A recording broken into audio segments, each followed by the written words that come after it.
ആകർഷണ നിയമം പ്രകൃതിയുടെ നിയമമാണ്. അത് ഗുരുത്വാകർഷണ നിയമം പോലെ തന്നെ സത്യമാണ്. നമ്മൾ നിരന്തരമായ ചിന്തകളിലൂടെ വിളിച്ചു വരുത്താതെ ഒന്നും തന്നെ നമ്മളിലേക്ക് അട്രാക്റ്റ് ആവുന്നില്ല. നമ്മൾ എന്ത് ചിന്തിക്കുന്നു എന്നറിയണമെങ്കിൽ ആ സമയത്ത് നമ്മൾ ഏത് ഫീലിങ്സ് അനുഭവിക്കുന്നുവെന്ന് മനസ്സിലാക്കിയാൽ മതി. അതിനുള്ള എളുപ്പമാർഗ്ഗമാണ് ഫീലിങ്സിനെ മനസ്സിലാക്കുക എന്നത്.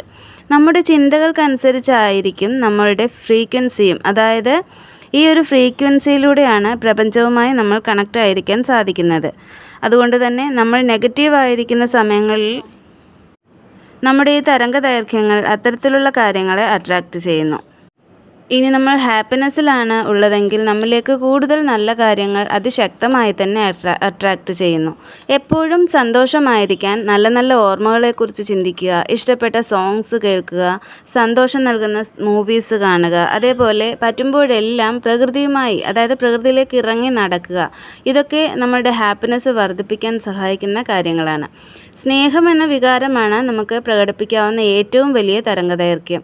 എത്രത്തോളം ശക്തമായി സ്നേഹം തോന്നുകയും അത് പ്രകടിപ്പിക്കുകയും ചെയ്യുന്നുവോ അത്രയും വേഗം നമുക്ക് എല്ലാം നേടാൻ സാധിക്കുന്നു.